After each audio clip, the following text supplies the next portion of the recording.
Assalamualaikum dan salam sejahtera kepada bangsa mekanika. Hari ini kita nak membincangkan tajuk iaitu kenapa Honda Civic Type R FL5 yang paling baru tu lebih laju, lebih power, lebih berkuasa. Padahal Honda dia tak cerita pun sebab apa ni.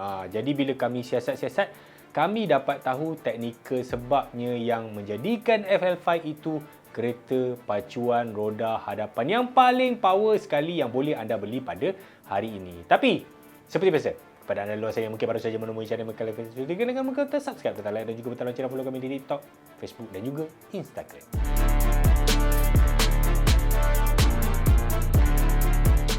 Alright, bila kita bercakap pasal Type R, ia adalah tentang flagship kereta penumpang. Ya, dengar baik-baik. Kereta penumpang pacuan roda hadapan yang menjadi igawan ngeri kepada pengeluar-pengeluar lain. Sejak daripada model pertamanya dikeluarkan pada tahun 1993 iaitu Integra DC2 Type R, dia telah menjadi benchmark kereta pacuan roda hadapan NA yang laju, sangat laju dan juga handling dia bagus. Sebenarnya, untuk membuat sebuah kereta pacuan roda depan yang power dan handling dia bagus, bukan senang tuan-tuan. Dia susah sebab bila roda hadapan tu yang memacu kenderaan, roda hadapan juga yang nak kena counter steering, dia ada satu masalah, oversteer. Banyak pengeluar lain gagal buat. Mazda pernah buat Mazda 3 MPS tapi dia mempunyai masalah torque steer yang sangat-sangat kronik. Namun Honda berjaya.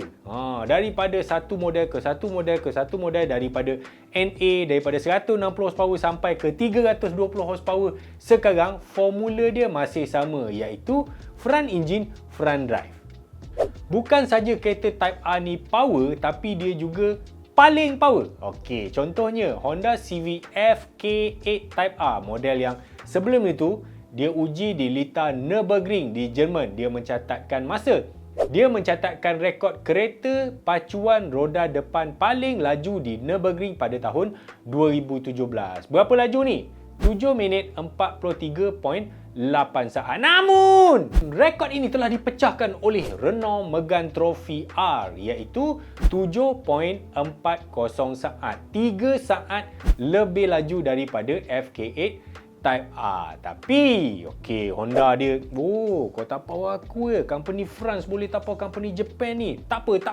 Kami akan buat yang baru. Jadi, bila dia keluar FL5 Type R ni, dia uji lagi sekali di Lita Nürburgring. Dan berapa timing dia dapat? 7 minit 39.691 saat. Itu bermakna dia setengah saat lebih laju daripada Renault Megane tadi. Ya, bak kata falsafah Fast and Furious. Menang seminit ke? Menang sesaat ke? Menang 100 meter ke? Menang 1 inci ke? Menang tetap menang.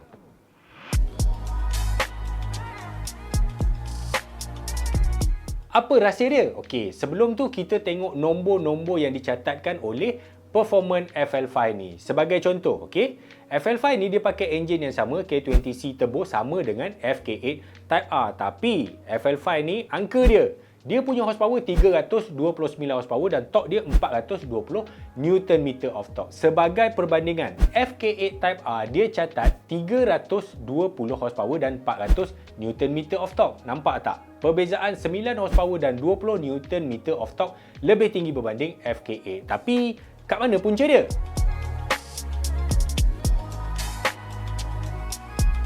Yang pertama, dia punya turbo. Walaupun daripada mata kasar nampak macam sama turbine dekat FK8 dan juga FL5, tapi sebenarnya tidak sama, lain. Even turbo housing untuk FL5 tu sebenarnya dia lebih kecil. Lagi kecil lagi power. Okey, dengar baik-baik. Dia lebih kecil. Okey, FK8 50mm, FL5 cuma 45mm. 5mm lebih kecil dia punya turbine housing. Tetapi FL5 ni dia pakai bilah kipas yang lebih kecil iaitu 9 bilah berbanding dengan FK8 dia pakai 11 blade dia punya turbo ball bearing tu. Okey. FL5 ni kenapa dia buat macam tu? Sebab di samping untuk mendapat laju, dia juga perlu melepasi piawaian yang mengarut itu iaitu Euro 6 yang mana certain emission tu dia kena lepas, certain penggunaan minyak tu dia kena lepas. Jadi perubahan-perubahan ini melepaskan dia kepada Euro 6 tadi. Namun dah lah lepas pencemaran tadi, lagi power pula tu. Berapa power? Okey, untuk FL5 ni pecutan 0 ke 100, 0 to 100 dia ialah 5.4 saat berbanding dengan FK8 5.8 saat. Malah, ini anda suka dengar. FL5 ni sebenarnya dia lagi jimat minyak berbanding FK8. Untuk FL5 penggunaan minyak dia ialah 8.2 liter per 100 km dan untuk FK8 tadi 8.4 km per 100 km.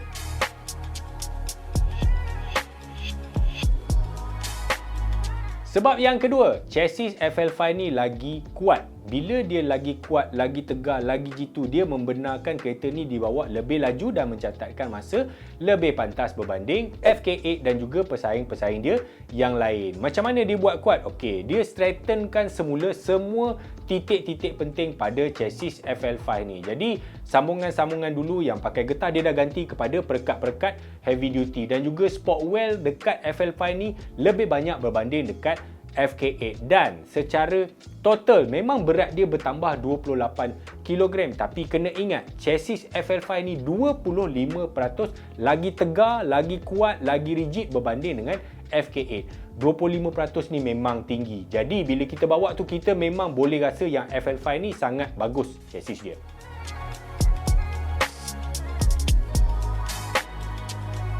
Yang ketiga, body FL5 ni lebih stable. Okey, bila dia dah lebih kuat, lebih tegar, lebih jitu, bukan saja chassis tu sendiri, tapi fizikal dia dah diubah. Contohnya, dia punya ground clearance. Kereta ni, dia lagi rendah berbanding FK8. Dia 125 mm, dia punya ground clearance dan FK8 berapa? 132 mm, 7 mm lebih rendah. Sebab itu, kalau kita bawa Civic FE sekalipun, FE tu compare dengan ketam FC, FE tu memang kita rasa duduk memang macam kereta sport. Padahal dia kereta 4 penumpang sedan. Rasa macam sporty sangat kalau kita bawa FE. Apatah lagi bila kita bawa FL5, lagi rendah. Dan sebenarnya FL5 ni jarak roda dia lebih panjang. Titik dia 2734 mm. Kalau FK8 dulu 2699 mm.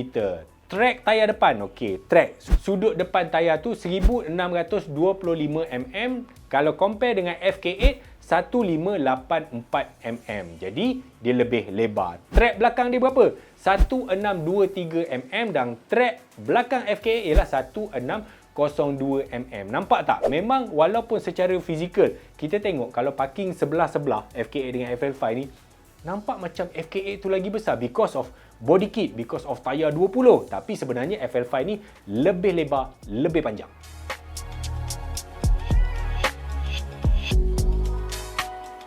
Yang keempat, tayar yang lagi lebar. Betul, FL5 ni betul-betul lebar tayar dia. Kalau kita comparekan dengan FK8, okey. FL5 ni mungkin kereta pacuan roda depan dalam production hari ini yang paling lebar pernah dibuat. Berapa saiz tayar dia? 265/30/19. 265. Biasa kita tengok dekat 5 series, 7 series dekat tayar belakang. Ini tayar depan belakang 265/30 tapi rim dia 19. Okey, kalau tengok FK8 tu rim 20 tapi dia kuncup sikit. 245/30/20. Even untuk pemilihan tayar sendiri, dekat FK8 daripada kilang dia bagi tayar Continental dan untuk FL5 dia bagi Michelin. Dari situ kita dah boleh nampak memang target dia memang target yang betul-betul nak bagi kereta ni laju. Dan kalau kita tengok secara keseluruhan memang betul. FL5 ni dia lagi rendah, dia lagi lebar yang merupakan resepi penting untuk sebuah kereta sports yang laju boleh mengasah corner pada kelajuan mana-mana saja. Asalkan berani je lah.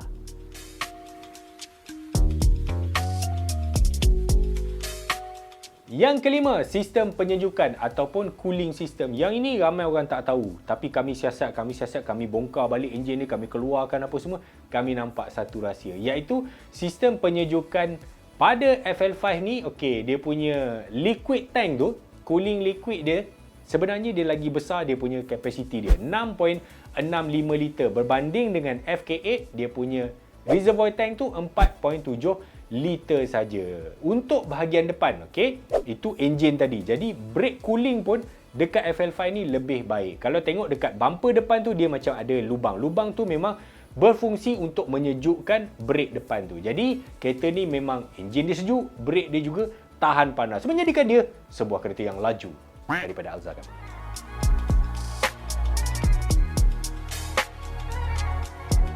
Okey, itulah tadi rahsia-rahsia yang menyebabkan FL5 ni sangat laju dan sangat power berbanding dengan pesaing dia, dan juga dia punya pengganti FK8 Type R. Ada orang mungkin dia berbelah bagilah.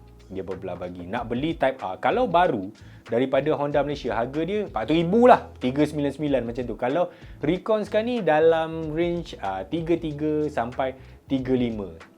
Untuk sebuah kereta Jepun, tuan-tuan, memang kalau 10 tahun dulu kita cakap kereta Honda harga 300,000, mungkin melompat orang kalau tengah tidur. Tapi itulah hakikat yang perlu anda bayar untuk sebuah flagship model daripada Honda Type R. Kalau anda ada bajet, kalau anda memang minat kereta-kereta sport daripada Honda dan kereta-kereta sport pacuan roda depan, anda boleh beli Honda Civic FL5 Type R. Sebab apa? Kerana ini adalah mungkin Civic Type R atau mungkin Type R yang terakhir akan dikeluarkan oleh Honda. Okey, kalau kita tengok for the past 5 years, Honda tidak membangunkan enjin-enjin baru. Dia dah tak ada enjin baru kecuali pada NSX, tapi dah stop production. Enjin yang digunakan pada Type R ni, FK8, okey, sebenarnya daripada FK2, FK8, FL5. Base enjin dia adalah enjin yang sama, iaitu K20C.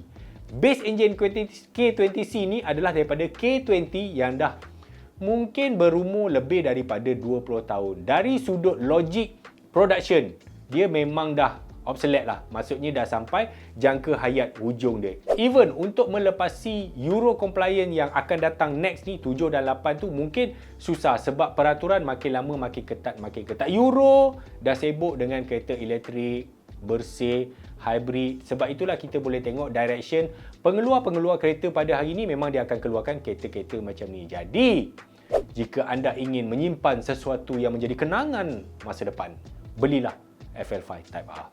Beli sekarang, menyesal kemudian. Okey, itu dulu. Assalamualaikum. Dan jangan lupa subscribe, tekan lonceng.